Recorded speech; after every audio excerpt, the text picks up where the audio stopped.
cámara.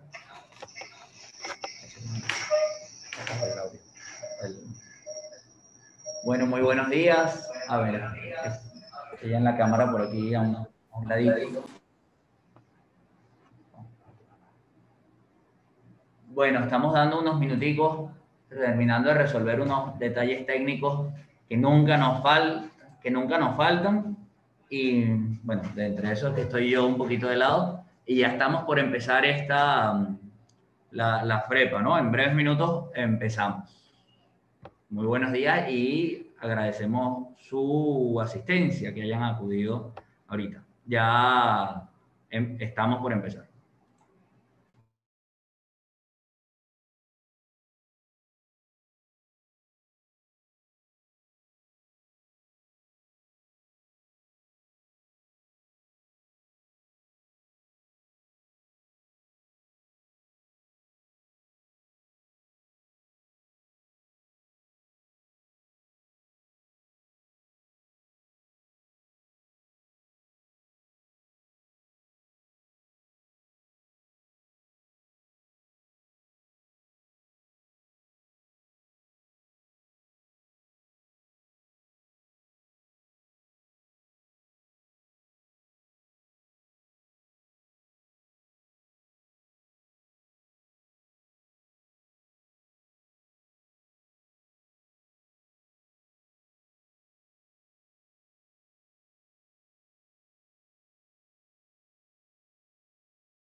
Bueno, muy buenos días.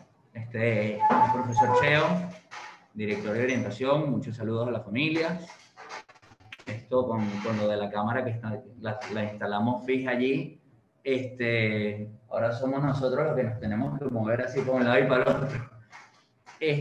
Pues nada, la verdad es que gracias a Dios, bueno, con esta modalidad Zoom, ahora tiene un sabor un poco distinto, ¿no? Quizás algunos estarán en la casa terminando los quehaceres de desayuno de los muchachos. Ya los muchachos vi por allí que tercer año tienen una clase de Zoom, una de las secciones, me parece. O sea que ya esto tiene una dinámica online. Bueno, y la verdad es que no queríamos perder la oportunidad de tener nuestras frepas, ¿no? Perder esa oportunidad de tener nuestra frepa, nuestra formación y reflexión para padres. Y bueno, la verdad es que en esta oportunidad pensamos para esta etapa adolescente, segundo, tercero y cuarto año, que tienen un momento, un periodo evolutivo muy particular, bueno, abordar directamente este tema, ¿no? De la adolescencia, bueno, como esa adolescencia de grandes ideales, esa etapa de juventud, que es característica de ella es los grandes ideales. Bueno, ¿dónde queda eso en un encierro, ¿no? En confinamiento? Y evidentemente el profesor José Gregorio, que es el director académico ya muy conocido por ustedes, y que, bueno, que con los muchachos trata desde hace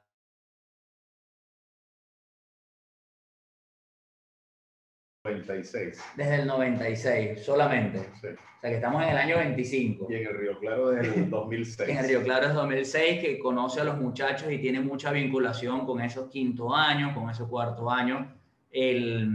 Bueno, les conoce todos las caídas, digámoslo así. Entonces, bueno, ¿quién mejor para hablarnos de esto que José Gregorio? Como siempre digo en estas cosas, en este tipo de actividades, yo les sugeriría lápiz y papel o las notas en el teléfono y bueno, aprovecharlo al máximo, ¿no? Bueno, José, Listo. todo tuyo. Vamos a cerrar ahí la puerta. Bueno, nuevamente un gusto vernos. Bueno, lo ideal sería que estuviésemos aquí presencialmente, viéndonos las caras, pero bueno, no nos ruboricemos tampoco. Así como a la medicina le ha tocado el e-consulting, es decir, consultas en línea por todo lo vinculado al tema de contagio, y entonces ahorita hay que consultarle al médico casi que por WhatsApp, por teléfono o de modo telemático. Los colegios estamos también abordando el e-learning, es decir, la educación también usando la vía telemática. Fíjense ustedes, estimadas familias y los que nos escuchan, aún en confinamiento, aún en situación de crisis como la que estamos viviendo, la educación no puede detenerse. Y la formación que desde la casa reciben nuestros hijos tampoco puede pasar por una situación de parálisis. Entonces, pero por eso es que pensamos en esta charla para decir, caramba, tenemos que seguir dotando a nuestros hijos, a nuestros estudiantes de principios, de valores, de vivencia, de grandes ideales, y eso en momentos de confinamiento no se puede paralizar ni hacer a un lado. Es necesario, digamos, centrarnos allí. Nosotros como padres, Dios nos dio la bendición de tener unos hijos. Nos bendijo el cariño y el amor que nos tenemos los esposos, bueno, con la procreación de nuestros hijos. Y ser padre y ser madre, bueno, no permite vacaciones. En ese rol y en esa misión no se permite pues tiempos libres. Es decir, estamos siempre en esa dinámica de acompañar a nuestros hijos y acompañarlos en cada una de sus etapas evolutivas. Y en este caso, que estamos en bachillerato, nosotros estamos presenciando, y me incluyo yo, porque tengo una niña también en segundo año, o una adolescente, una muchacha estudiando segundo año, estamos inmersos en esa realidad. Tenemos muchachos adolescentes que necesitan conectarse con el mundo, conectarse con el conocimiento, conectarse con sus propios amigos, vivir con alegría esos cambios que ellos están experimentando, no solamente en sus cuerpos, sino también en sus mentes y en su forma de ver el mundo. El confinamiento ha entorpecido esta evolución armónica que debería darse, porque ahorita el muchacho adolescente necesita el contacto, necesita socializar, necesita el encuentro, necesita la reunión, y ahorita eso no es posible de modo físico.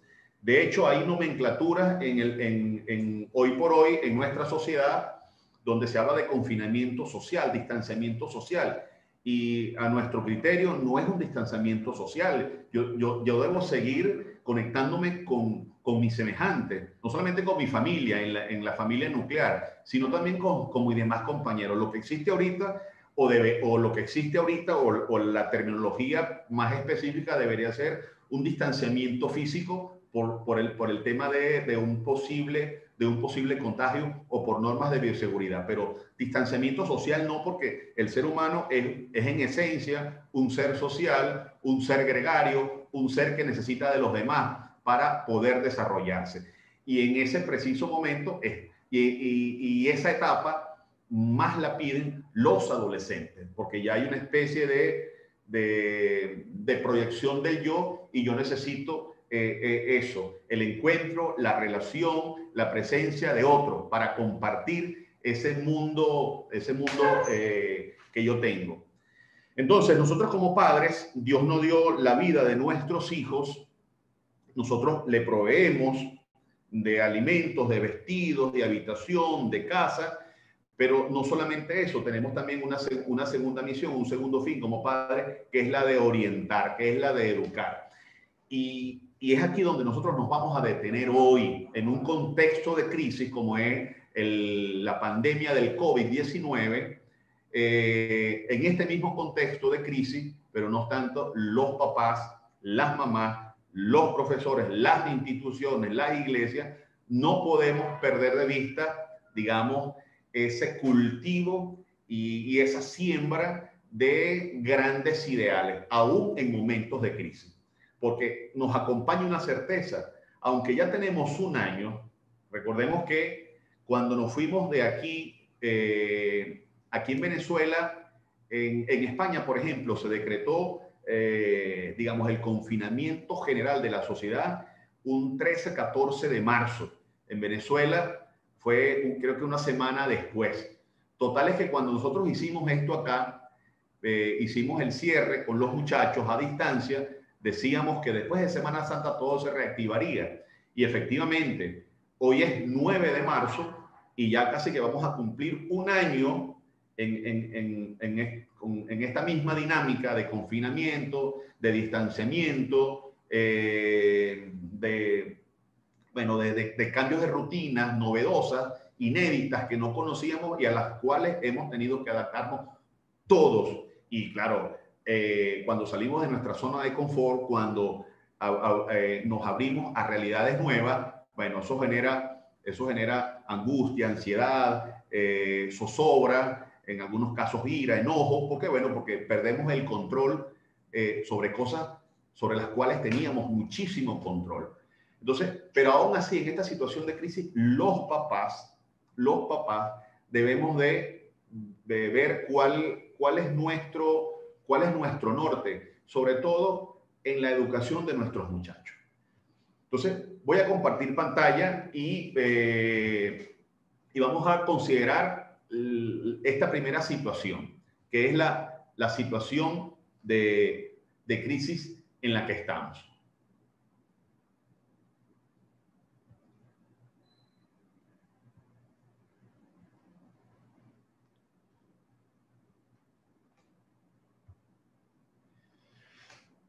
Fíjese, estamos en un periodo que se conoce como la contención de una pandemia. La última gran pandemia que nosotros habíamos tenido en el mundo se remonta a 1918, la famosa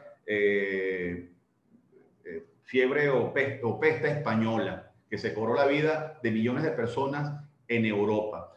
Hoy por hoy estamos viviendo un periodo excepcional. Esta pandemia es seguida vivo y directo por todas las redes sociales en el mundo. O sea, nosotros tenemos un cúmulo de información y vamos conociendo las cosas que se van suscitando día tras día. Sin embargo, estos acontecimientos se dan con tanta rapidez que no nos da tiempo de procesar todo este cúmulo de información que tenemos a nuestro alcance. Y esa información llega de todos los frentes y es tan voluminosa que, repito, no podemos asimilarla. Cuando comenzó la pandemia, siempre se pensó que, bueno, en cuestión, esto va a ser controlado, usaremos el tapaboca, usaremos estas medidas de seguridad por algunos meses hasta que esto se controle, pero es que esto no se ha controlado. Entonces la esperanza eran las vacunas, que se activara una vacuna. Ya van 5 vacunas. Ahora la discusión es con las vacunas. ¿Será que me vacuno? ¿Será que esto tiene a largo plazo unos efectos colaterales? ¿Qué información tenemos? hoy por hoy, esta semana en Venezuela apareció una nueva secuela o la información en torno a secuela de una variante del COVID de la ciudad de Manaus, allá en Brasil. Entonces, son muchas cosas que nos van agobiando a nosotros como familia y, por supuesto, a nuestros muchachos, a nuestros hijos que en la mesa, cuando vemos una película, cuando nos reunimos, cuando vamos en el carro, nos van escuchando. Y nuestros muchachos, aunque nos hagan pensar que nos están oyendo, ellos están oyendo, son una esponja y esa información o esa conversación que nosotros hacemos allí, bueno, ellos la van también asimilando y en general en ellos también va generando también algunos grados de angustia y de ansiedad. Con lo cual, nosotros vivimos en una incertidumbre, que es uno de los mayores desafíos que enfrentamos, porque es muy difícil en cualquier situación humana lidiar con incertidumbre, porque cuando no tengo una certeza, cuando no tengo una evidencia de solución o una aproximación a una solución segura, se me genera en mí un proceso de inseguridad y pierdo el control, porque es que lo que antes controlaba no lo controlo. Y en estas cosas no soy capaz de controlar nada porque todo es incierto. Entonces, ¿vivimos en una crisis? Efectivamente, estamos inmersos en una crisis. Ahora bien, digamos, estas palabras de nosotros no es solamente decir algo que en efecto es evidente. Las evidencias no son susceptibles de ser demostradas. Sencillamente las evidencias están allí. Y esto que estamos viviendo con esta pandemia, donde los roles nuestros han ido cambiando, porque ya no solamente somos esposos y somos padres,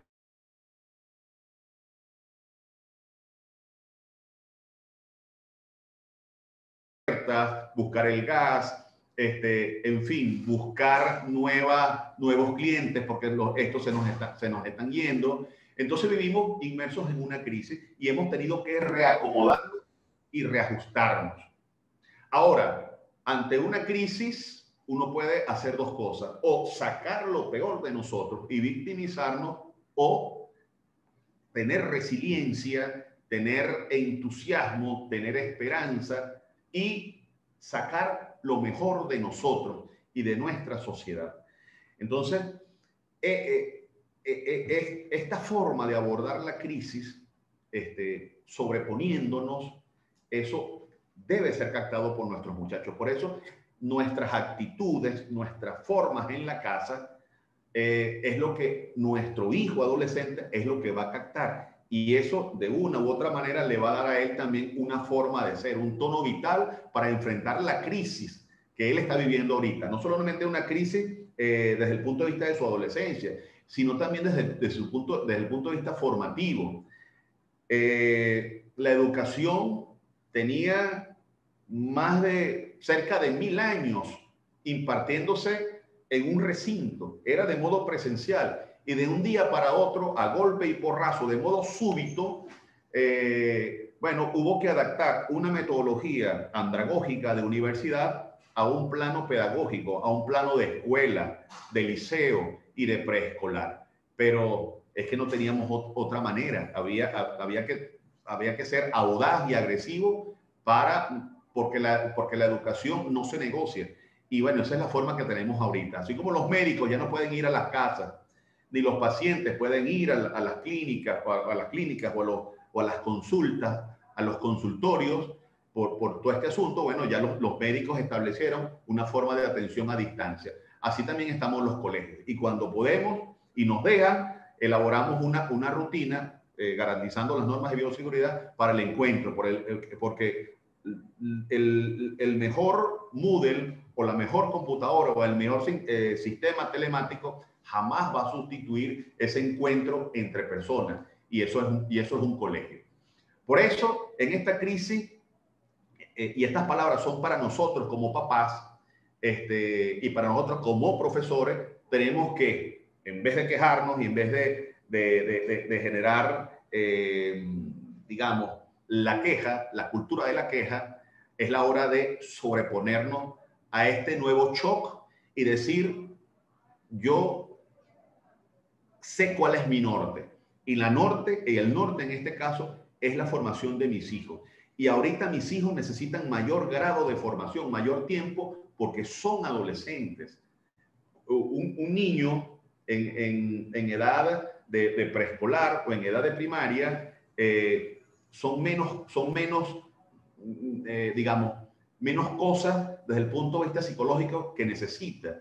Es decir, el niño necesita estudiar, necesita jugar, necesita el cariño, necesita la atención de los papás. Son menos las preguntas que él tiene. El adolescente son más preguntas que tiene, porque él está conociendo la realidad global, la realidad compleja del mundo y necesita ese acompañamiento y esa conversación. Y efectivamente, el confinamiento doméstico sostenido ha generado en todos, no seamos ingenuos, en todas las familias y en todos los hogares ha generado trastornos, niveles de estrés, ansiedad, descontrol de sueño, depresión, letargo, ante todo este asunto que pasa en Venezuela, apagones, todas estas situaciones, vivimos siempre con sueño, porque vivimos en circunstancias muy agresivas para el descanso y la serenidad espiritual. Y todo esto, repito, si no nos sobreponemos, si nosotros no nos animamos a nosotros mismos, es que nos amargamos y amargamos a todo nuestro entorno. Por eso el tema de sobreponernos no es un libro o no son recomendaciones de libros de autoayuda, es realismo, porque yo no puedo cambiar la realidad que tengo a mi entorno, pero yo puedo cambiar mi forma de ver esa realidad. Y en vez de verla de modo negativo, bueno, yo trato de luchar para ver qué saco de eso. Y aquí es innegociable que yo deje a que mi hijo lo eduque Facebook, lo eduque Instagram o lo eduque, no sé, National Geographic. O sea, necesitamos ir generando en ellos insumos de formación y sobre todo de formación ética y moral. En estos días había un reportaje de la BBC donde el consumo de pornografía en el mundo había subido, había escalado a unos niveles insospechados. E inclusive se está hablando de la pornografía infantil. Es decir, en esta situación de encerramiento es que nos estamos depravando si no nos controlamos, porque todo ese tipo de recursos están allí a disposición de la gente y también de nuestros muchachos. De manera que las personas y las familias que tengan menor capacidad y menores recursos para enfrentar esta situación, yo no digo de recursos económicos, digo es que en vez de debilitarnos, encerrándonos en una burbuja de queja y de crítica y de lamentos, entonces es que vamos a quedar debilitados. Entonces necesitamos ampliar hoy por hoy esas capacidades en nosotros. Es lo que hoy se habla en psicología como la capacidad multitarea. Y esto lo hemos aprendido nosotros en Venezuela. Ya nosotros tenemos capacidad de multitarea.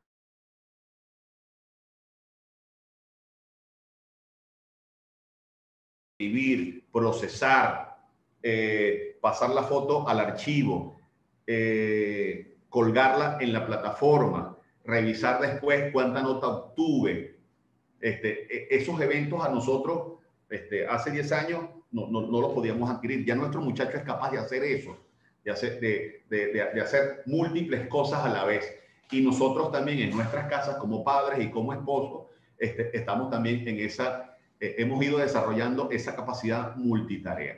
Por lo tanto, es importante, si yo quiero generar un ambiente, un microclima en la casa para generar conversaciones que estimulen la formación de nuestros hijos adolescentes, yo tengo que evitar a toda costa los sentimientos negativos. Tengo que estimular en mí como esposo, en mí como esposa, en nosotros como esposos, el surgimiento de buenos sentimientos. Porque al final, no nos quepa la menor duda, esto pasará. La certeza es que esta enfermedad tarde o temprano pasará. No lo sabemos, la incertidumbre está allí porque no sabemos en cuánto tiempo. Ya han comenzado a llegar las vacunas.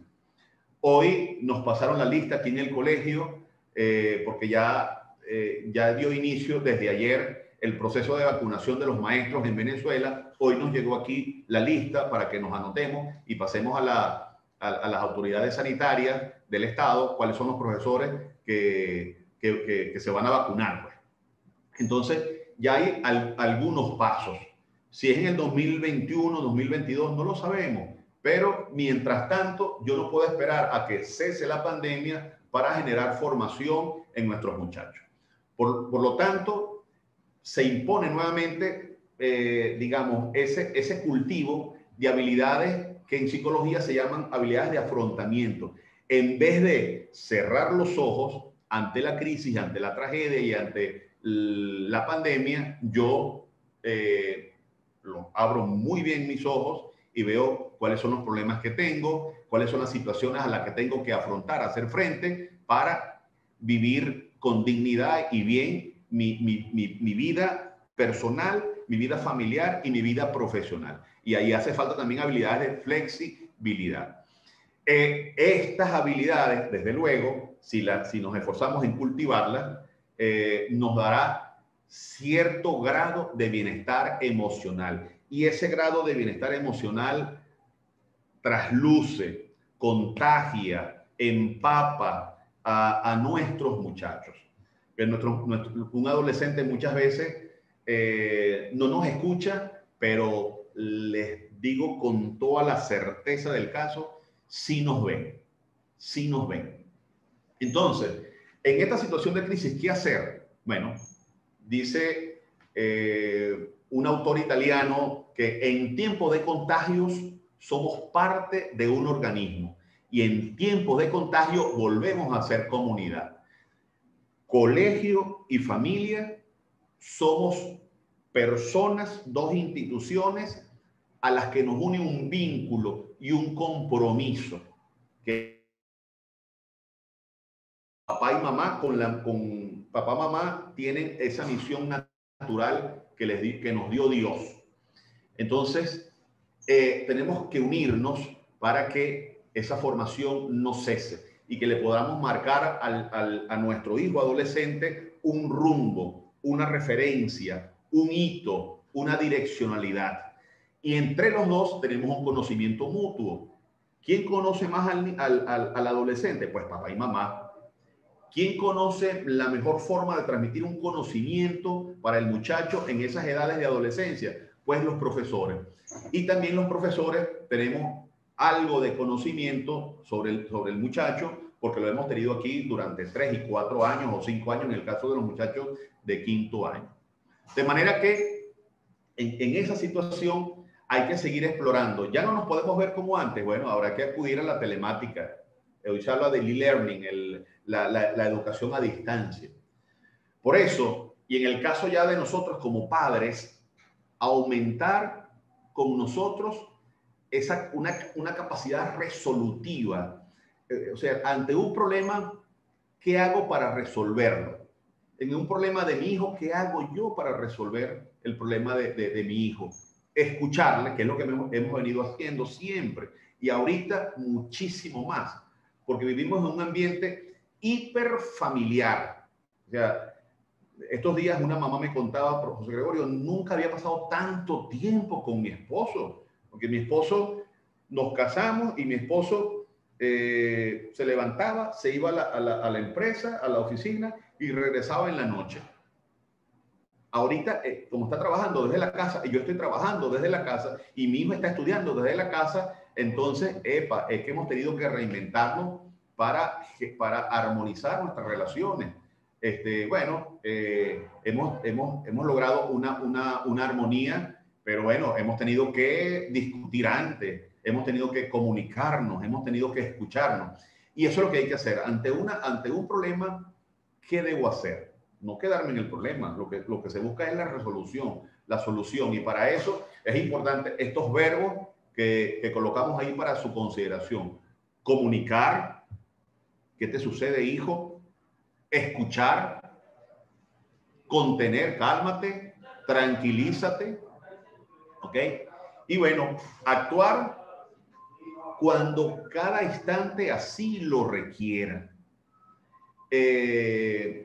No hay otra. Es decir, ahorita los papás debemos cultivar, digamos, esa capacidad comunicativa para buscar los mejores, digamos, el mejor argumento, el argumento más convincente.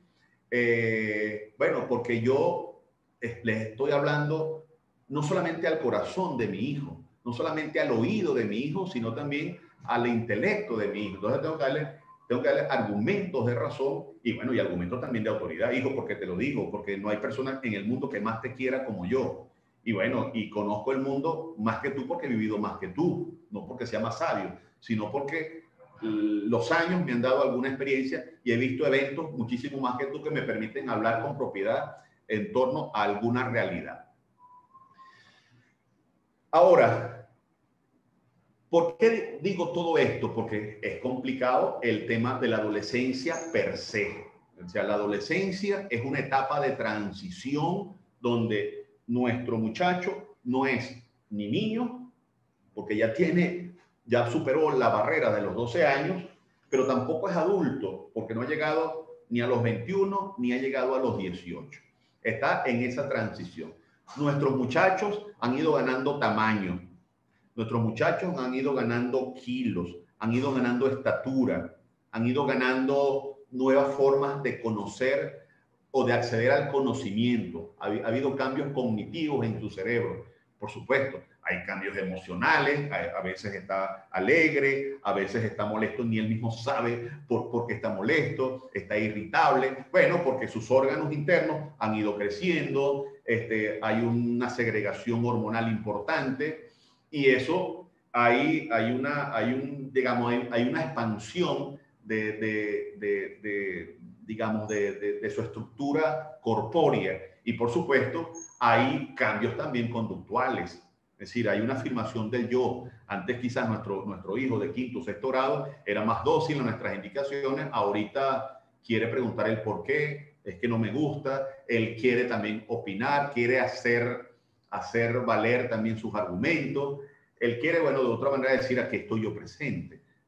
Yo he ido cambiando, ya yo soy grande, ya yo dejé de ser niño y está reclamando pues espacio y en consecuencia como papá, él quiere ser escuchado y caramba, y como hijo, él necesita, requiere, se nos impone a nosotros como papá ya no tratarlo como niño, sino como adolescente. No como adulto tampoco, porque no lo es. Pero no le podemos pedir el comportamiento de un adulto a un muchacho que no es adulto, pero tampoco es niño, tampoco lo podemos tratar como niño. Por eso, en edades ya de adolescente no se recomienda los diminutivos. Gustavito, Ricardito, sino ya Ricardo, Luis Ricardo, Juan, etcétera, etcétera, para darle ya pues esa vinculación ya con ese nuevo tamaño y en esa nueva etapa. Por eso ya a los padres tenemos que ver que ahorita hay unos nuevos límites que debemos marcar a los muchachos. Es decir, quizás en sexto grado o en quinto grado le permitíamos que el muchacho se acostara a las 9, a las 10. Y ahorita que se acueste un poquito más tarde, pero no a las 12 ni a la 1, porque él necesita una estructura de sueño donde pueda dormir entre 8 y 10 horas, porque su cuerpo lo necesita. Y entonces tenemos que estructurarle, porque a veces el adolescente no es capaz de estructurarse por sí mismo. Entonces ahí cuenta con nosotros. Entonces, como papás tenemos que hacerle ver que hay cosas que no son negociables. El descanso, hijo, no es negociable. El estudio no es negociable, tienes que hacerlo. La alimentación no es negociable porque forma parte de tu bienestar físico. Entonces, y eso, ¿cómo le genero yo esa importancia a esos nuevos límites o a esa nueva realidad? Pues a través de un horario. Entonces, porque ahorita, ante esta situación, se están permitiendo los horarios. Entonces, un cerebro que esté cansado, que no haya dormido bien la noche anterior, es que no puede aprender, es que no puede conversar con los papás, no puede conversar, digamos, de modo sereno, de modo pacífico, de modo sosegado, buscando un acuerdo, porque es que no hay una serenidad interior presente en el muchacho. Entonces, es importante en tiempos de pandemia, donde se han alterado todos los horarios, generar un mínimo de organización en la casa. Aquí nuevamente, el contacto social al cual el muchacho de bachillerato estaba acostumbrado, ahorita se está viendo radicalmente entorpecido por el confinamiento. Entonces, muchas veces el muchacho se siente solo y esto le genera frustración, porque quiero lograr algo, reunirme con mis amigos, jugar, ir al colegio, ir al club, ir a un cumpleaños, y no lo puedo hacer, porque si lo hago genero un peligro de contagio para mí o para mi familia cuando llegue a la casa. Efectivamente, el contacto social no lo suple la tecnología ni las redes sociales. Ese contacto físico no lo satisface la tecnología. Pero es lo que tenemos a la mano. El muchacho no debe dejar de generar esas relaciones con sus pares, con sus amigos y con sus demás familiares, porque, repito, el ser humano en esencia es un ser social y necesita tener contacto, tener relaciones. Por otro lado, antes de entrar al tema de los ideales, siempre es importante recordar, porque efectivamente no todos nuestros hijos y no todos los muchachos tienen los mismos recursos psicológicos e intelectuales para afrontar o para reaccionar ante un peligro, ante un confinamiento o ante una crisis. Por eso les voy a leer algo que me llegó de la Sociedad de Pediatría de Uruguay, donde decía que eventualmente pudiesen aparecer riesgos emocionales que es importante tener en cuenta. Es probable que, oye, mi hijo no reúne esos 20 que vas a leer allí, José Gregorio, pero bueno, eventualmente pudiesen estar allí presentes. Repito, porque no todos en una casa tenemos los mismos recursos para afrontar una crisis o una eventualidad. Aquí hemos tenido muchachos en el colegio hablando con los tutores, donde dicen, profesor, es que yo no entiendo nada. Pero bueno, ¿qué no entienden? ¿Tú viste el video? Es que no vi el video, que tenés que ver el video. Si no le entendías la primera, entiéndelo la segunda. Si no es posible, aún retrocediendo el video una y otra vez, entonces, bueno, ven a las consultas académicas, llamemos al profesor. Bueno, hay otros que sí.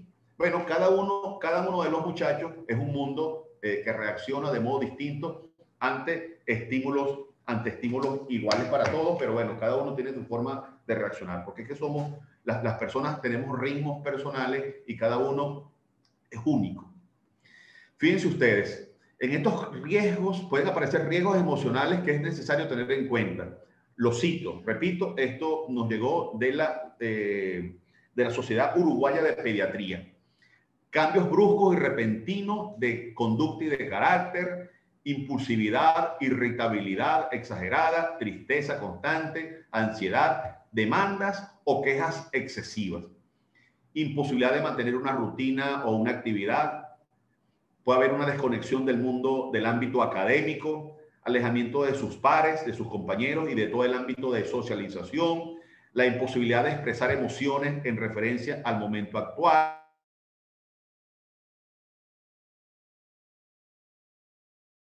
excesivas de sueño o de horas excesivas de permanencia en la cama. Por otro lado, puede haber faltas de sueño porque hay un descontrol y entonces ya el muchacho no es capaz de dormir en la noche, sino en el día, porque hay ese descontrol. Expresiones catastróficas, pesimistas en relación con su futuro, miedo excesivo al exterior y a la posibilidad de contagio, ideas o expresiones en relación con la muerte, comentarios o verbalizaciones negativas sobre sí mismo o sobre su vida, imposibilidad de participar en rutinas familiares, de conexión con los miembros de su entorno familiar, permanencia prolongada en su dormitorio, apatía, conductas desafiantes, contrarias a las recomendaciones sanitarias, no voy a usar el tapaboca, es que eso es mentira, dificultades de concentración, retraimiento, comer en exceso, dolor de cabeza o dolor estomacal, entre otros. Repito, estos son eventuales riesgos que pudiesen tener nuestros muchachos o que en algún momento han tenido y que los papás debemos tener allí mucho ojo visor para acompañar. Porque, repito, no todos los muchachos tienen los mismos recursos para resistir a la frustración, resistir a un fracaso en algún momento, a una mala nota, al encerramiento, a tantas prohibiciones en las cuales estamos. Ahora bien,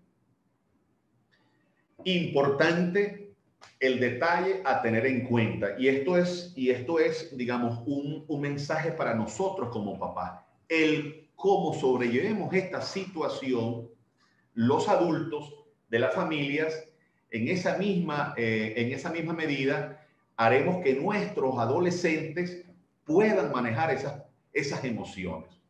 O sea, si nosotros identificamos las realidades, los comprendemos, las comunicamos y buscamos solucionarlas en un ámbito de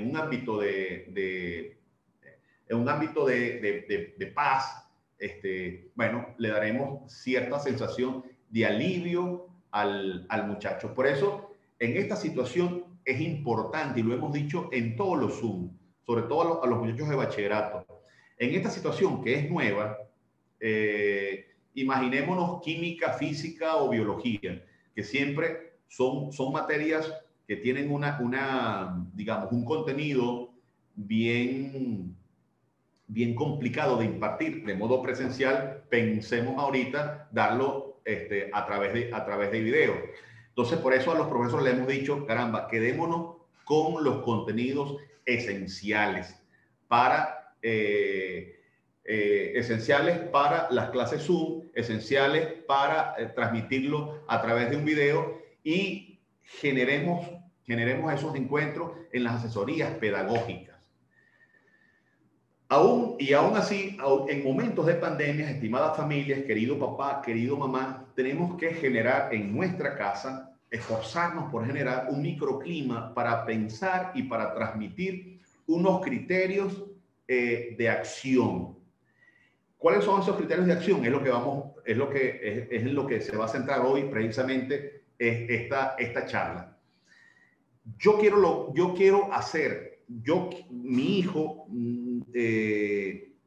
Mi hijo tiene una formación que es para la vida. Mi hijo, el día de mañana, él no va a ser adolescente toda la vida. Él no va a ser niño toda la vida. La adolescencia es una fase, es una instancia, es un tiempo.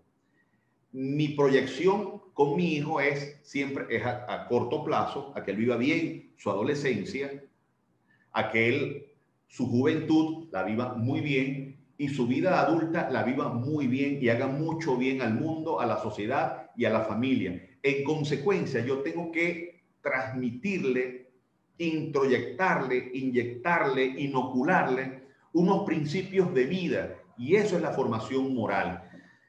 Hoy por hoy se habla de liderazgo, de que nuestros hijos tienen que ser líderes, pero el primer liderazgo que requiere hoy nuestro hijo es que sea líder de sí mismo, que él sea dueño de sus propias acciones, que él lidere su propia vida tomando buenas decisiones, argumentando muy bien cada una de sus ideas, haciendo bien, siendo justo, siendo prudente. Entonces, repito, en momentos de pandemias y de crisis, nosotros no podemos soslayar la formación de nuestro muchacho. Les voy a presentar un video que va a servir como plataforma, como abreboca, como introducción a lo que vamos a ver de aquí en adelante. Prestemos muchísima atención al siguiente video.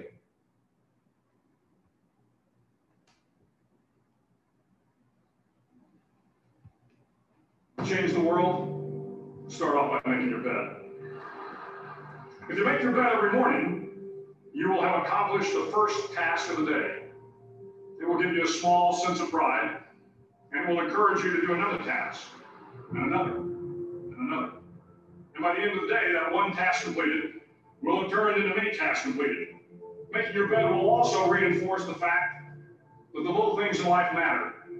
If you can't do the little things right, you'll never be able to do the big things right. And if by chance you have a miserable day, you will come home to a bed that is made.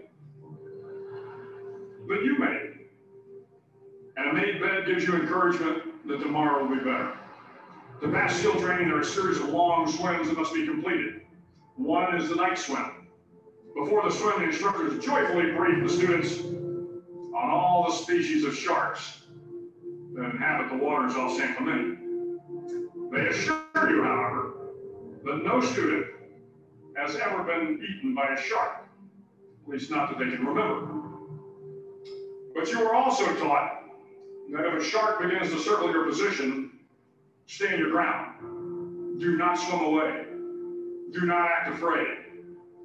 And if the shark, hungry for a midnight snack, darts towards you, then summons up all your strength and punch him in the snout, and he will turn and swim away. There are a lot of sharks in the world. If you hope to complete the swim, you will have to deal with them.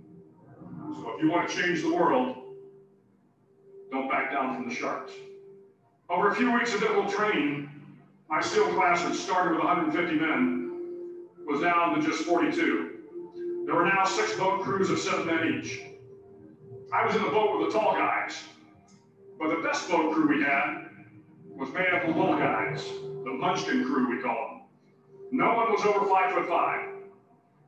The Munchkin boat crew had 1 American Indian, 1 African American, 1 Polish American, 1 Greek American, 1 Italian American, and 2 tough kids from the Midwest. They out-paddled, outran, and outswam all the other boat crews. The big men in the other boat crews would always make good-natured fun of the tiny little flippers the Munchkins put on their tiny little feet prior to every swim. But somehow these little guys, from every corner of the nation and the world, always had the last laugh, swimming faster than everyone and reaching the shore long before the rest of us. SEAL training was a great equalizer. Nothing mattered but your will to succeed, not your color, not your ethnic background, not your education, not your social status. If you want to change the world, measure a person by the size of their heart, not by the size of their flippers. The 9th week of training is referred to as Hell Week. It is 6 days of no sleep, constant physical and mental harassment, and 1 special day at the Mud Flats. The Mud Flats are an area between San Diego and Tijuana where the water runs off and creates the Tijuana Sloughs, a swampy patch of terrain where the mud will engulf you. It is on Wednesday of Hell Week that you paddle down the Mud Flats and spend the next 15 hours trying to survive this freezing cold, the howling wind, and the incessant pressure to quit from the instructors. As the sun began to set that Wednesday evening, my training class, having committed some egregious infraction to rules, was ordered into the mud. The mud consumed each man until there was nothing visible but our heads. The instructors told us we could leave the mud if only 5 men would quit. Only 5 men, just 5 men, and we could get out of the oppressive cold. Looking around the mud flat, it was apparent that some students were about to give up. It was still over 8 hours till the sun came up. 8 more hours of bone-chilling cold. The chattering teeth and the shivering moans of the trainees were so loud, it was hard to hear anything. And then one voice began to echo through the night. One voice raised the song. The song was terribly out of tune, but sung with great enthusiasm. One voice became 2, and 2 became 3, and before long, everyone in the class was singing. The instructors threatened us with more time in the mud if we kept up the singing, but the singing persisted, and somehow the mud seemed a little warmer, and the wind a little tamer, and the dawn not so far away. If I have learned anything in my time traveling the world, it is the power of hope. The power of one person, a Washington, a Lincoln, King, Mandela, even a young girl from Pakistan, Malala. One person can change the world Start each day with a task completed. Find someone to help you through life. Respect everyone. Know that life is not fair and that you will fail often. But if you take some risks, step up when the times are the toughest, face down the bullies, lift up the downtrodden, and never, ever give up. If you do these things, the next generation and the generations that follow will live in a world far better than the one we have today. And what started here will indeed have changed the world for the better.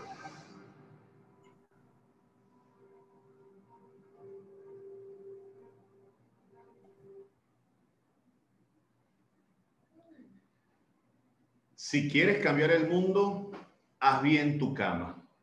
Si quieres cambiar el mundo, realiza bien una tarea. Eso hoy por hoy, ¿cómo nos cuesta? En tiempos de pandemia, esto no lo podemos soslayar, dejar allí en un rincón. Con nuestros hijos adolescentes debemos seguir como el arquero. Templar el arco y darle direccionalidad a la flecha. Es generar una estructura moral en nuestros hijos. Eso lo hemos venido nosotros haciendo desde hace rato, desde que nuestro hijo nació, diciéndole qué es lo bueno y qué es lo malo, qué debe hacer porque es bueno y qué debe evitar porque es malo. ¿Okay? Ahorita requerimos, digamos, de un acompañamiento más puntual con nuestros hijos. Fíjense, estos días fui a una charla de primera comunión de mi hija en La Fuentes y el padre nos sacó allí un video de un sacerdote mexicano que tiene un carisma para comunicar las ideas impresionante. Y él hablaba, él allí para transmitir la importancia de la educación moral que le debemos transmitir los padres hacia los hijos. Él sacaba el ejemplo de una experiencia personal. Él decía que le regalaron 2 gaticos. Estos gaticos él, bueno, se emocionó y le comenzó a echar en los primeros días leche. Pero su mamá o la familia que vive con el sacerdote le comenzó a dar fue jamón, mortadela, embutidos. Y eso, por supuesto, a los 2 gaticos les gustaba mucho. Y bueno, y estos gaticos fueron, con el paso de los días, ganando una masa corporal impresionante. Y bueno, al final era una bola de pelos y de carne. Y él decía, pero estos gatos ya no se mueven.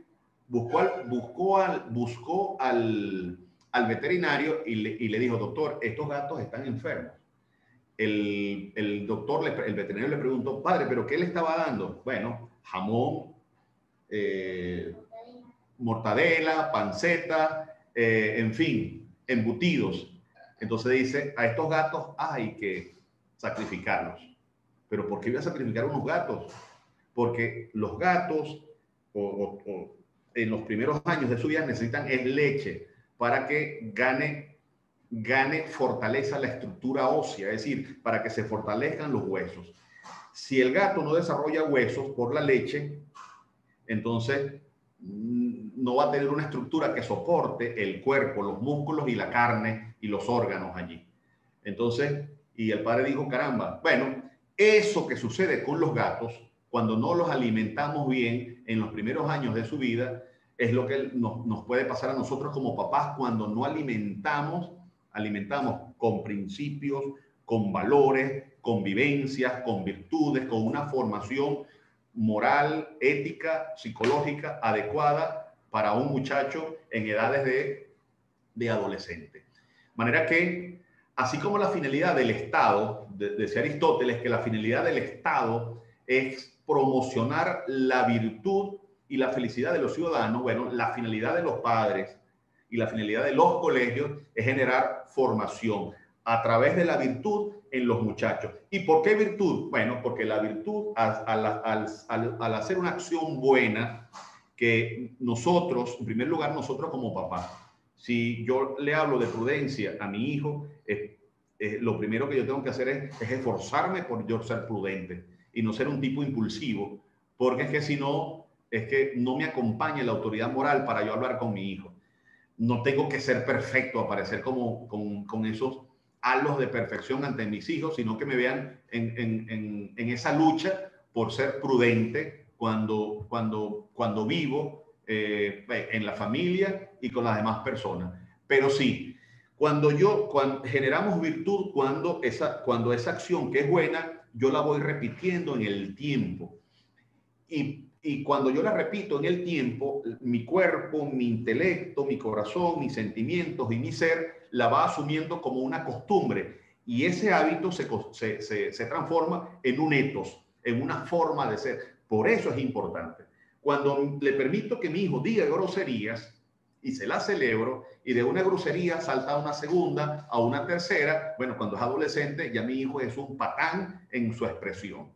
O cuando permito que mi hijo se queje y se queje y se queje y se queje siempre, bueno, es que voy a tener a un muchacho que no va a apostar por el esfuerzo, por el entusiasmo, por la lucha, por lograr algunos objetivos, porque lo he llevado en esa cultura y en ese ambiente, en ese ethos, en ese hábito repetitivo de la queja. Repito, los papás debemos promocionar en nuestro hogar un ambiente, un microclima donde se hable de la virtud, donde se hable de que la virtud potencia la felicidad. Un peleón es que no es feliz, un grosero es que no es feliz, un criticón no es feliz, un egoísta es que no es feliz. Y no solamente es que no es feliz él, es que genera infelicidad en todo su entorno. Por eso hablar de virtud, hablar de principios, no es un tema ni religioso, es un tema antropológico, es un tema sociológico y es un tema, por supuesto, filosófico y ético, porque estamos hablando de que las acciones del hombre tienen una jerarquía, tienen una importancia. Entre ser grosero y ser educado es que es más digno ser educado. Entre luchar y no rendirse, y rendirse es más digno el luchar por un objetivo. Y mucho más cuando no me rindo, cuando ese objetivo que yo persigo está presente el bien, está presente la bondad, está presente la ayuda a alguien o está presente la construcción de mi ser. Por eso debemos generar en nuestros hijos una conciencia bien formada. Las próximas ideas que yo les voy a transmitir o que les comparto vienen de un libro que les recomiendo empedernidamente su lectura, que es El liderazgo virtuoso de un escritor ruso-francés llamado Alexandre Havard. Él escribió ese libro y inclusive hasta fundó, tiene una firma donde genera asesoría a las empresas en materia de liderazgo. Y él habla en ese libro que le recomiendo de 6 virtudes, que es la que yo aquí les voy a hablar para la consideración de ustedes. Y espero que en primer lugar nos las apliquemos a nosotros mismos, a nosotros como personas, a nosotros como casados, como padres, como jefes, como empleados, en fin, porque la verdad es que no tienen pérdida. Entonces, él habla de que las virtudes clásicas de los romanos y de los griegos pueden ser una base para generar excelencia personal en nuestras acciones. La primera, entonces, esto es asimilarla a nosotros para que se la podamos transmitir y exigir a nuestros hijos, porque la pueden vivir. Y hay algunos de nuestros hijos que ya la están viviendo, pero bueno, que un poco que veamos la extensión y el alcance de cada una de estas virtudes clásicas. Lo primero, la primera gran virtud que genera liderazgo en nosotros y que genera excelencia humana y que genera digamos, una formación de altura, es la magnanimidad. La magnanimidad es tener un ánimo grande, como mismo lo dice la palabra. Un ánimo o un espíritu grande, magno. La magnanimidad es una tensión de nuestro espíritu hacia las grandes cosas. Es buscar las grandes cosas. Es tener sentido de misión. Lo contrario a la magnanimidad es la estrechez de espíritu, es la pusilanimidad. Y muchas veces la magnanimidad es necesaria en un momento de crisis, porque es que nos apocamos, nos volvemos pusilánimes, nos volvemos mediocres y nosotros mismos nos ponemos límites y no somos capaces de esforzarnos. La persona que es magnánima posee un objetivo elevado, siempre está entusiasmado. Voy a poner un ejemplo de la historia que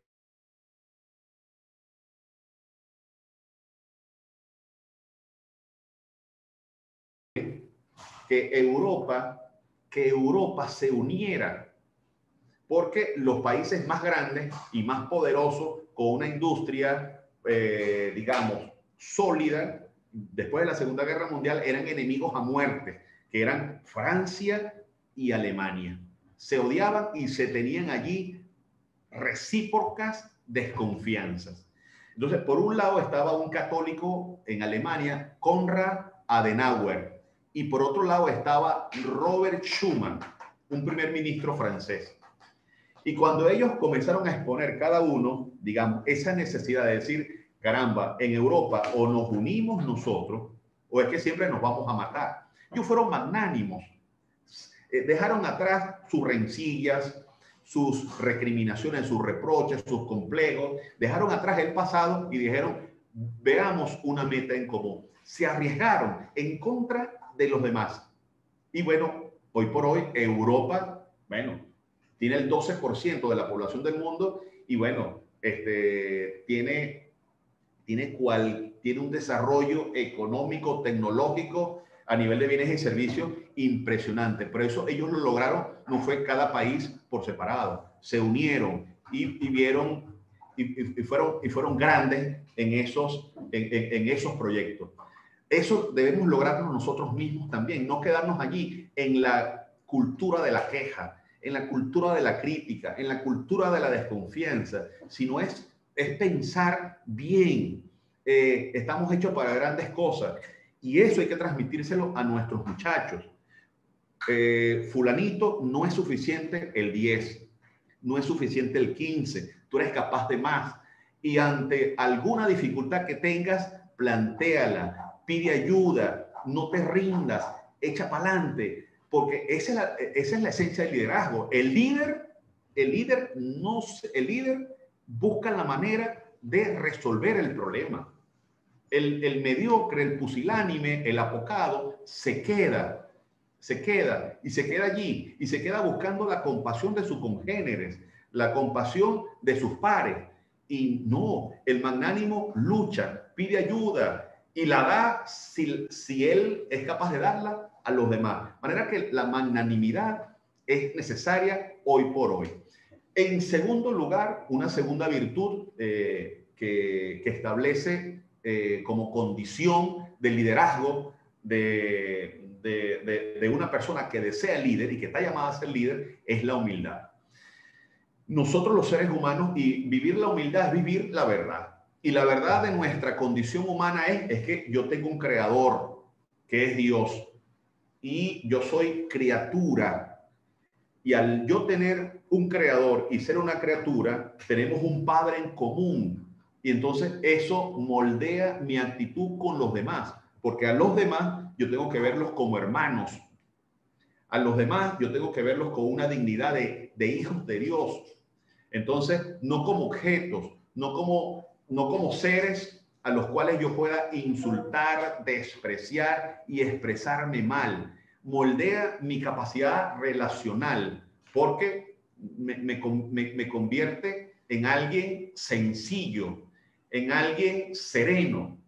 Por otro lado, la humildad genera en mí una conciencia de que, caramba, como vivo de la verdad, yo me di cuenta de que tengo cualidades, de que tengo fortaleza y de que tengo también unos defectos. Yo no soy perfecto, o sea, no soy impecable, no soy impoluto. Tengo cosas buenas y tengo cosas que son regulares y que son allí mejorables y por las cuales yo me puedo esforzar.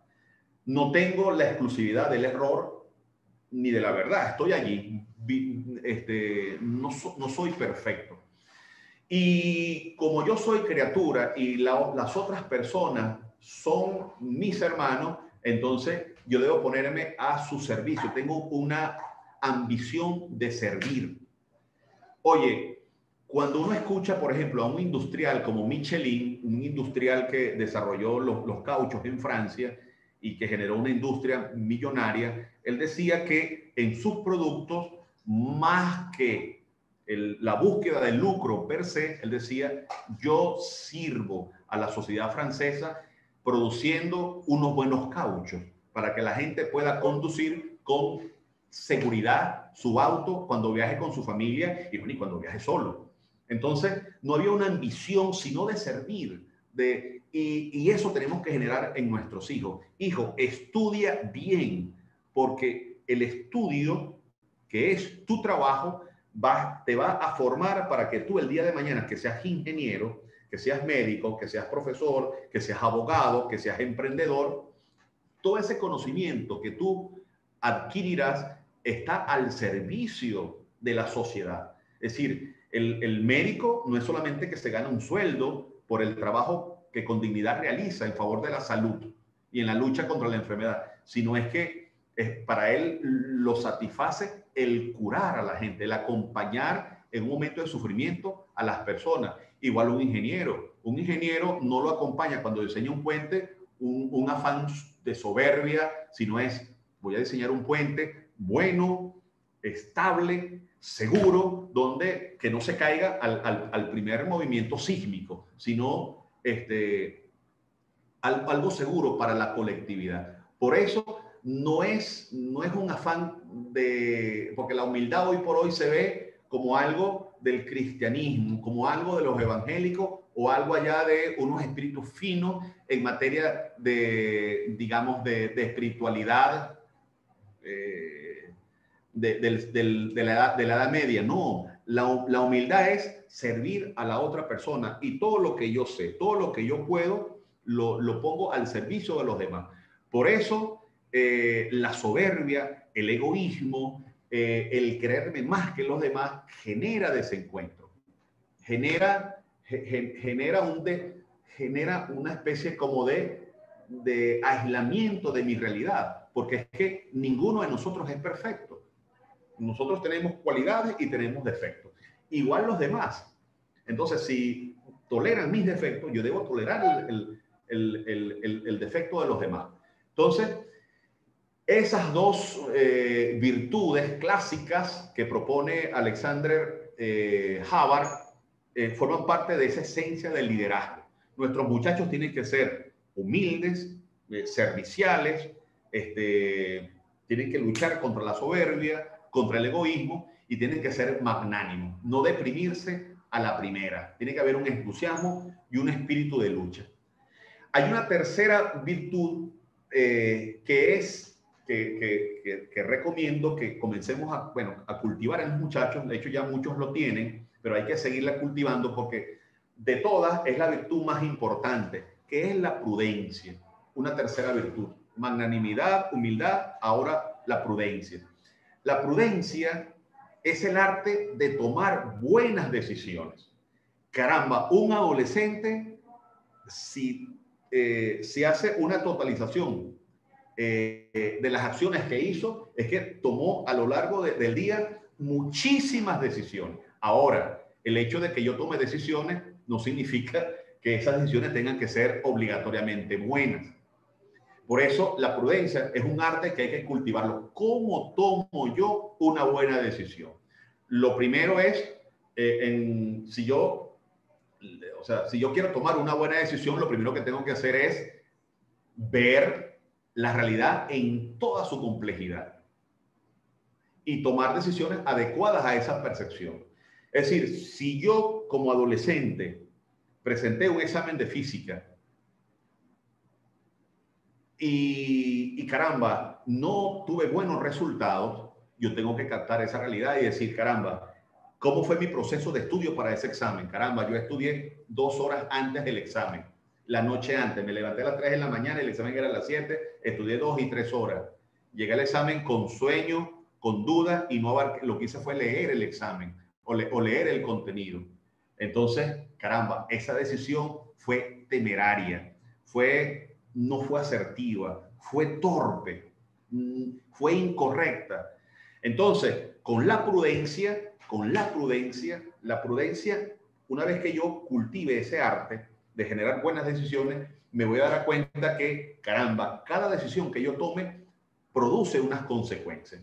Caramba, y esa decisión de levantarme, de no haber estudiado física, de haberlo dejado todo para el último día y estudiar a las 3 de la mañana con estrés, con sueño, con nerviosismo, con ansiedad, me generó una consecuencia funesta, terrible. Por eso es importante, si queremos nosotros como papás y como mamás ser prudentes y generar prudencia también en nuestros hijos, ver cuáles son las fases de la prudencia. La prudencia tiene 3 fases. Una primera fase es la deliberación. Es decir, yo recabo toda la información para tomar una decisión. Veo la realidad en toda su complejidad y la tamizo, es decir, la filtro de esto, qué es lo importante, qué es lo accesorio, qué es lo insustancial, qué es lo que sirve, qué es lo que no sirve. Y paso a la segunda fase, que es el juicio. Evalúo esa realidad, esa información para la acción. Juzgo cuál es lo positivo o cuál es lo negativo. Juzgo y evalúo los pros y evalúo los contras. Y por supuesto, aquello que tiene más pros que contra, eso será la acción que yo tengo que llevar a cabo.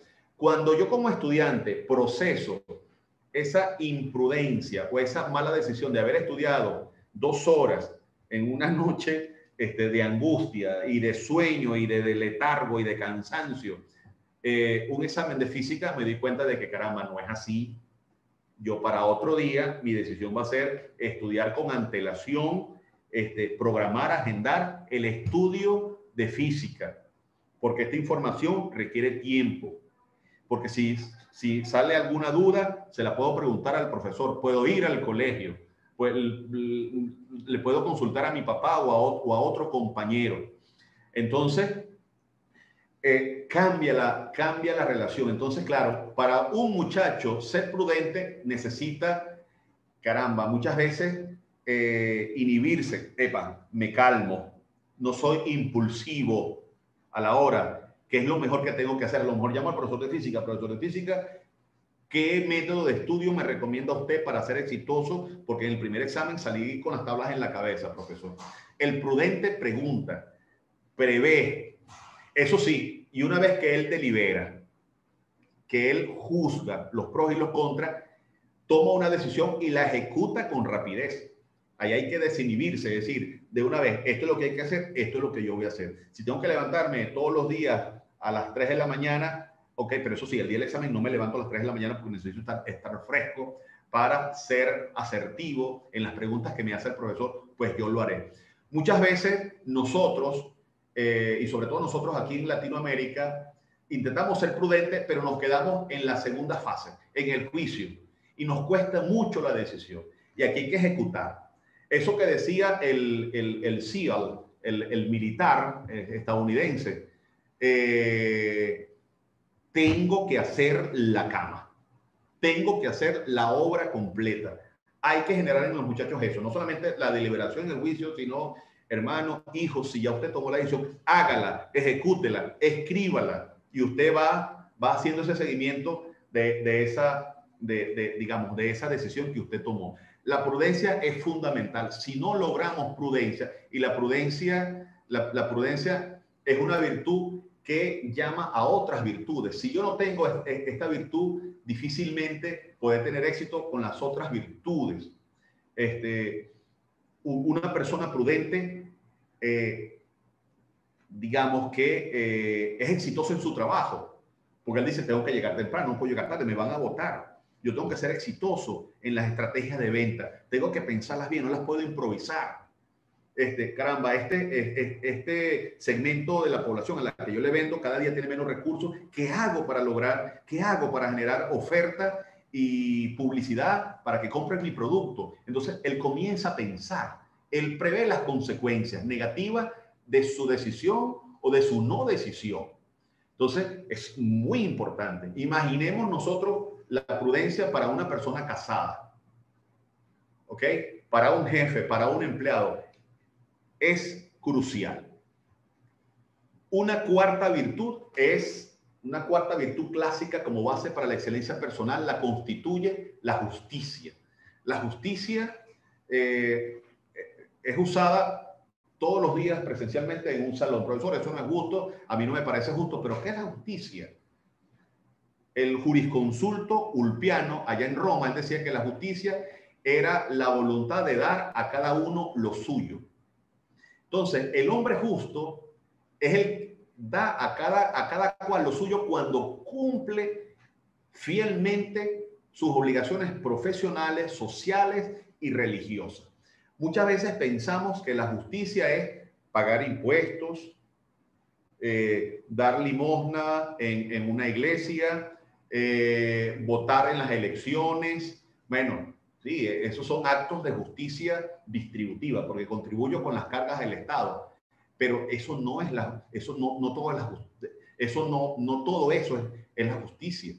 Porque aquí votamos cada 6 años, pagamos impuestos una vez al año y lo demás, entonces la justicia queda allí allí guindada en la pared. No, la justicia es más que eso.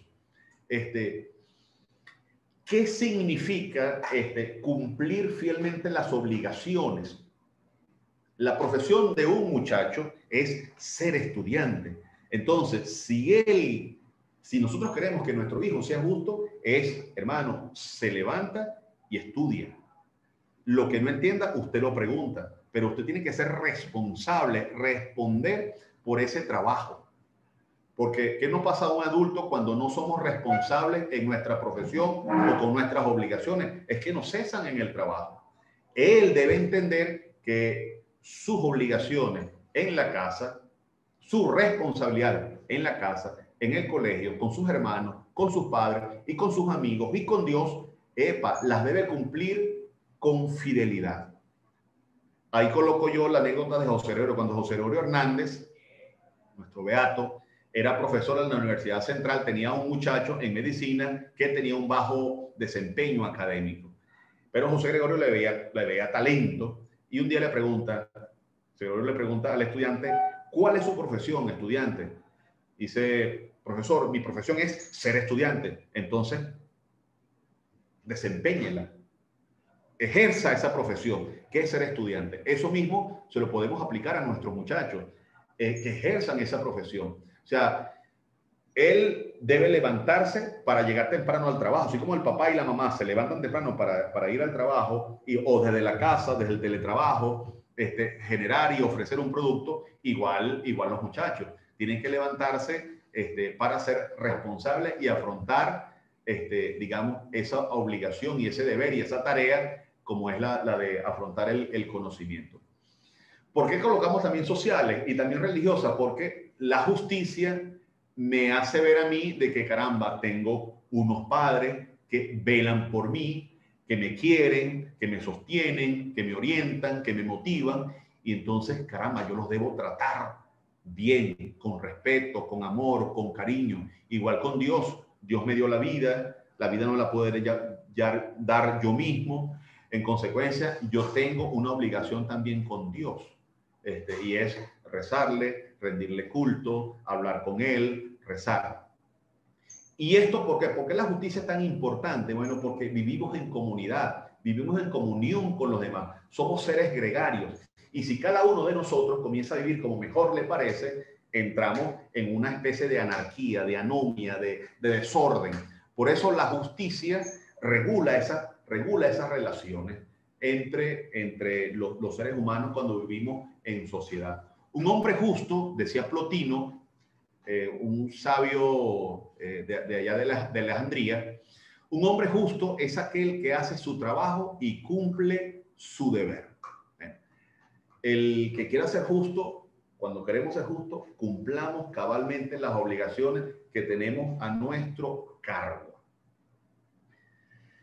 Ya finalizando, la quinta virtud y ya la sexta, ya vamos a hablar de la sexta, la quinta virtud es la fortaleza. Hoy por hoy,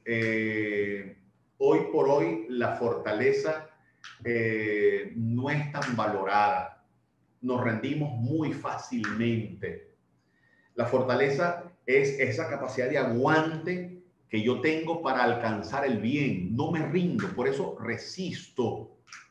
¿Ok? No me salió a la primera, el primer examen de física, me saldrá el segundo. En el segundo tuve un cierto resultado, no me rindo, voy al tercero. Y así sucesivamente. Cuando uno revisa las carreras de futbolistas, uno se da cuenta que esos muchachos pasaron por una cadena de sacrificios en sus países de origen. Caramba, que si ellos no hubiesen tenido esa fortaleza y esa resistencia para aguantar, es que no serían lo que son hoy. Entonces, el éxito no les llegó de modo gratuito, no se les regaló, tuvieron ellos que alcanzarlo. Lo mismo sucede en la vida. El bien muchas veces cuesta sudor y cuesta lágrimas, y hay que perseguirlo y no rendirse. La fortaleza es ese sacrificio de uno mismo por realizar los objetivos que uno considera que son justos y prudentes.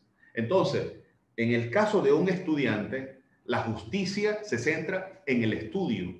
Eso es lo justo y lo prudente, estudiar y estudiar bien. Por eso es incompatible querer tener un rendimiento académico copiándome. Por eso es incompatible, si yo quiero aprender, dejar de ver los videos, dejar de preguntar, dejar de leer, dejar de analizar, dejar de sintetizar la información que me está llegando. Por eso es importante vencer, para tener fortaleza, vencer el temor a cometer errores. Hay que tomar decisiones con prontitud y ejecutarlas contra viento y marea. Muchas veces esa virtud nos hace mucha falta porque nosotros tenemos buenos proyectos, nos ilusionamos, pero a la primera dificultad no rendimos. A la primera dificultad, digamos que nos arredramos y claudicamos. Ahora, no es el dolor, ni la dificultad, ni el esfuerzo producen la virtud, sino solo el bien. Solo el que es justo y prudente puede ser también valiente. O sea, no es que el hecho no es que yo me esfuerzo porque el esfuerzo por sí es el fin en sí mismo. No, no, no. Yo me esfuerzo porque el objetivo que yo estoy buscando es bueno. Está presente el bien y es lo correcto. Y aunque me cueste mucho, pues yo lo persigo. Por eso, resistir significa permanecer fiel a la conciencia, independientemente de las circunstancias. Ahí traigo el ejemplo de Robert Schuman, que ya les hablé, ese primer ministro francés que en contra de la mayoría de los franceses dijo: señores, tenemos que hacer las paces con Alemania y unirnos. Estamos hablando de la década de los 40, entre los 40 y los 50.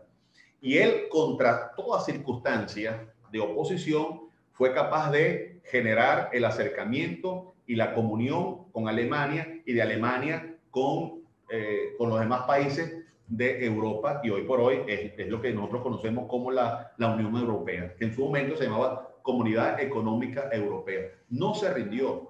Tenemos a muchas personas, a un Ronald Reagan en Estados Unidos, que no se rindió. Ronald Reagan fue capaz de, en el año 87, era impensable que un presidente de Estados Unidos le pudiera decir a un presidente de Rusia: presidente, derrumbe ese muro de Berlín. Es una vergüenza para la dignidad de las naciones, para la dignidad de la humanidad. Y eso lo dijo, muchas personas se le opusieron en ese momento porque no era lo políticamente correcto, y sin embargo él permaneció porque él decía, yo quiero actuar, o sea, que yo no puedo convalidar el que dos países estén desunidos, uno pasando hambre y el otro en otra situación de abundancia, de estrechez económica el otro. Y de hecho en el 89 cae el muro de Berlín. Un Nelson Mandela resistió 26 años preso, ¿ok? Y cuando sale de la cárcel, resiste. No, él no propicia la violencia de los negros contra los blancos, sino es una sola Sudáfrica. Si yo me opuse a la violencia de los blancos contra los negros, es que la violencia de donde venga, de los blancos hacia los negros, de los negros hacia los blancos, no es lo correcto. Es una vergüenza.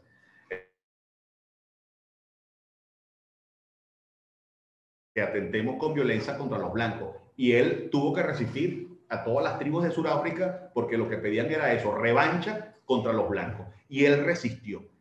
El bien a veces no lo conseguimos a la primera. Y a los muchachos en esta situación tenemos que generar allí espacios de lucha. No te rindas. Busquemos. O sea, no te rindas sin haber luchado antes de que te rindas. Tienes 5 o 6 ventanas que tienes que explotar o que tienes que, digamos, recorrer para buscar a ese problema la solución. Y por último, la virtud de la templanza, o hoy por hoy es el dominio de sí, el autogobierno. Es el arte de dirigirnos a nosotros mismos. Un líder, si no es capaz de dirigirse a sí mismo, ¿a quién va a dirigir? Si no es capaz de poner orden en su casa, ¿a quién va a dirigir? Es una entelequia, es una utopía, es un sueño, es un delirio.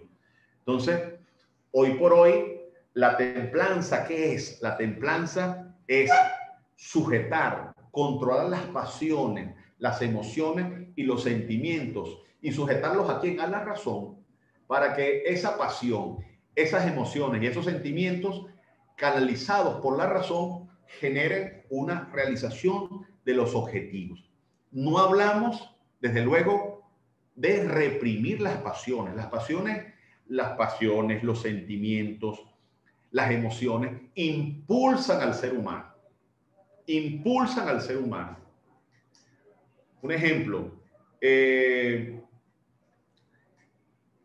Alexis Carrel, Premio Nobel de Medicina. Cuando él era adolescente, presenció un atentado de un anarquista contra un gobernante en Francia. Y él, el anarquista, el terrorista, degolló allí públicamente a un político. Y, por supuesto, él se murió, digamos, en una especie de hemorragia. Y él decía, yo voy a estudiar medicina para yo ser capaz de suturar las arterias y las venas. Eso fue su ilusión. Y quizás los médicos de esa época, cuando escuchaban eso, mira, es una tecnología imposible por ahora de llevar a cabo. Y ese muchacho se fue, cuando llegó a la universidad, se fue a la edad de la universidad, se va a la Universidad de Lyon y fue capaz de, eso fue su tesis, poder generar una sutura capaz de suturar las arterias una vez que son perforadas. Por supuesto, ya esa tecnología se superó hace rato, pero caramba, esa pasión él la canalizó, esos sentimientos y esas emociones a él lo impulsaron para ser mejor persona. Por eso digo, no es hablar de reprimir, de represión de las pasiones, eso no es bueno, y mucho más en los muchachos, sino canalizarlas. Si estás molesto, ¿por qué estás molesto? ¿Cuál es la razón de tu molestia? Si estás triste, ¿cuál es la razón de tu tristeza? Verbaliza, habla. Y la razón, cuando hablamos de canalizar, así como un río cuando está canalizado, tiene unas orillas, y unos márgenes bien construidos, oye, ese río, como el río Sena, como el río Loira, como el Caroní o el Orinoco, que están bien canalizados, bueno, ese río no crea zozobra ni crea destrucción. Es una imagen hermosa, bonita, porque uno puede ver transcurrir allí el agua con un rumbo recto, sereno y vigoroso. La templanza es eso, es templar, es generar dominio y control sobre las emociones en objetivos concretos. Digo que el dominio de sí es una virtud anticultural porque hoy por hoy no está de moda. Lo que está de moda por alguna corriente de algunos psicólogos es que expresemos todo. Y si yo tengo que decir grosería, pues la digo, yo por muy molesto que yo no tengo por qué ser grosero. Napoleón Bonaparte, que fue emperador de Europa, un personaje francés que fue capaz de conquistar media Europa con un ejército y con las estrategias que él planteaba, fue un militar exitoso, sentía vergüenza, él decía, no es posible que yo, emperador de toda Europa, no sea capaz de dominarme a mí mismo, porque él tenía unos arrebatos de ira que, bueno, que cuando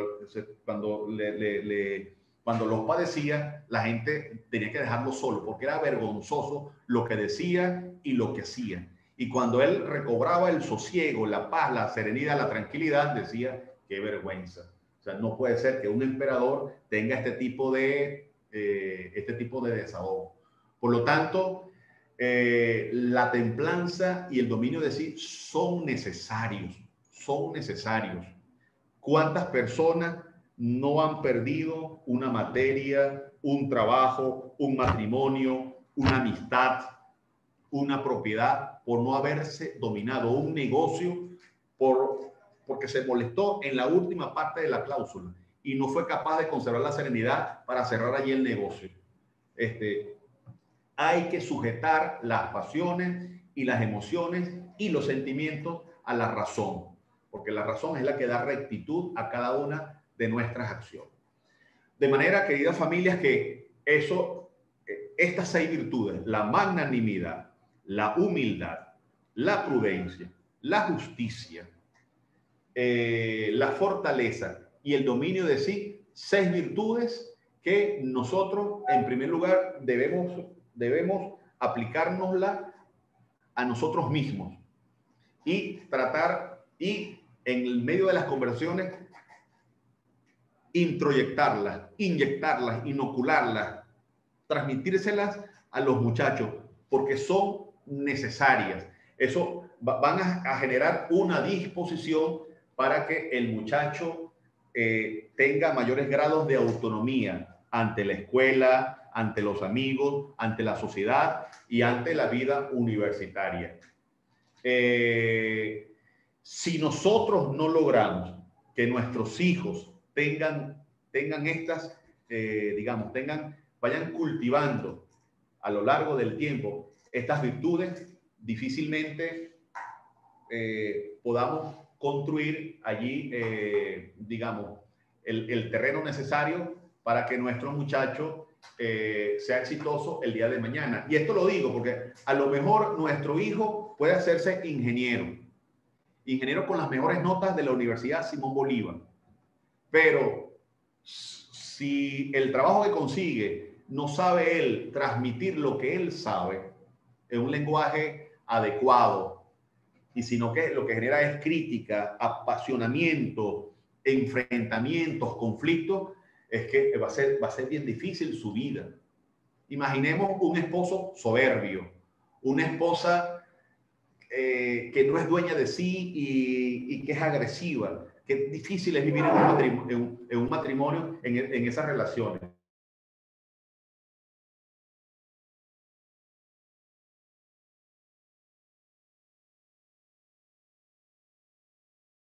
Esta FREPA, que es un espacio para la formación, para la reflexión de nosotros los padres y de nosotros los profesores en un momento de muchísima crisis. La crisis no nos puede paralizar para generar formación en los muchachos. Quisiera abrir los micrófonos si hay alguna familia, algún papá, alguna mamá que quisiera aportar, preguntar, generar una inquietud. Son las 9:39. Nos pasamos un poquito. Espero que estos insumos, esta información, les pueda servir de algo para su cultivo personal, matrimonial, familiar y sobre todo a nivel de nuestro rol de papá y de mamá con nuestros muchachos. Cuando sabemos hacia dónde vamos, oye, es muchísimo más fácil. O sea, nuestro proyecto nosotros tenemos un proyecto bien definido con nuestros hijos, ¿ok? Y en ese proyecto debe estar presente, digamos, esos criterios para la acción. Y esos criterios para la acción, caramba, ayudan mucho esto que nosotros hemos propuesto.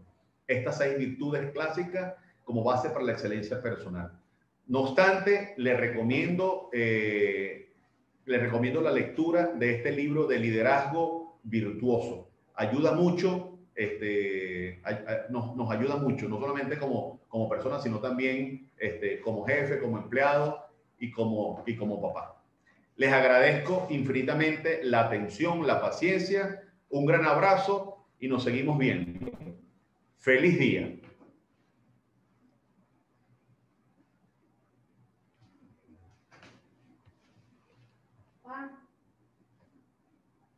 Sí,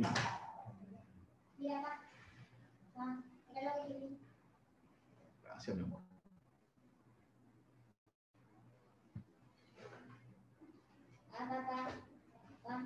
También hice la tabla de multiplicar. Mírame. Excelente. Sí, hubo aproximadamente 17. 17. Ajá, entre 17 y 14 personas. ¿Qué te pareció, Juan? Hombre, bueno. Sí. Sí.